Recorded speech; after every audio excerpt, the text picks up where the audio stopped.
हनुमान चालीसा का इतिहास बहुत ही रोचक और आध्यात्मिक महत्व से भरा हुआ है।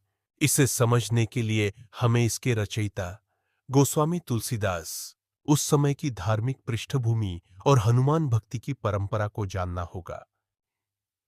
हनुमान चालीसा का इतिहास और पृष्ठभूमि। एक, गोस्वामी तुलसीदास कौन थे? तुलसीदास जी का जन्म 100वीं शताब्दी में हुआ था। संवत 1554, लगभग 1397 ईन में। वे श्रीराम के परम भक्त थे और उन्होंने रामचरितमानस, विनय पत्रिका, कवितावली और हनुमान चालीसा जैसी रचनाएं की। उनका उद्देश्य था संस्कृत के कठिन ग्रंथों को आम जनता की भाषा अवधी में सरल रूप से प्रस्तुत करना। 2. हनुमान चालीसा की रचना कैसे हुई?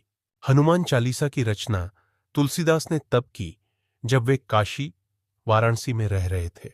लोक कथाओं के अनुसार एक बार तुलसीदास को मुगल सम्राट अकबर ने बुलवाया था और कुछ चमत्कार दिखाने को कहा। तुलसीदास ने चमत्कार दिखाने से इनकार कर दिया और कहा, मैं केवल श्रीराम का दास हूं, चमत्कार हनुमान जी दिखा सकते हैं। अकबर ने उन्हें जेल में डलवा दिया। जेल में उन्होंने हनुमान चालीसा का पाठ करना शुरू किया। ऐसा कहा जाता है कि अगले दिन जेल में बंदरों का झुंड आया और जेल को अस्त व्यस्त कर दिया।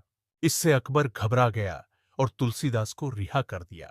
यह कथा लोक श्रुतियों पर आधारित है, लेकिन इससे यह स्पष्ट होता है कि हनुमान चालीसा को भक्ति की, संकट से रक्षा और चमत्कारी प्रभाव के लिए रचा गया।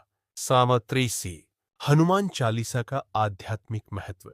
इसमें भगवान हनुमान के बल, बुद्धि, भक्ति, विनय और श्रीराम के प्रति उनकी सेवा का वर्णन है। इसकी 40 चौपाइयों में एक विशिष्ट लय और ध्वनि कंपन है, जिसे कई लोग मंत्रवत प्रभावशाली मानते हैं। यह चालीसा संकट, भय, रोग, बाधा और दुख में पड़ी जाती है। वात्रो, हनुमान चालीसा की रचना शैली। यह चौपाई 4 चरण वाली कविता और 2 दोहों, एक शुरू में एक अंत में, के रूप में लिखी गई है। भाषा अवधी, ब्रज के प्रभाव वाली एक सरल लोक भाषा। छंद दोहा, चौपाई छंद। निष्कर्ष, हनुमान चालीसा केवल एक स्तुति नहीं है, बल्कि एक आध्यात्मिक शक्ति का स्रोत मानी जाती है। तुलसीदास ने इसे न केवल भक्ति से प्रेरित होकर, बल्कि जनमानस को धार्मिक और नैतिक बल देने के लिए लिखा था। अगर आप चाहें तो मैं इसका विश्लेषण या अर्थ लाइन बाय लाइन करके भी समझा सकता हूं।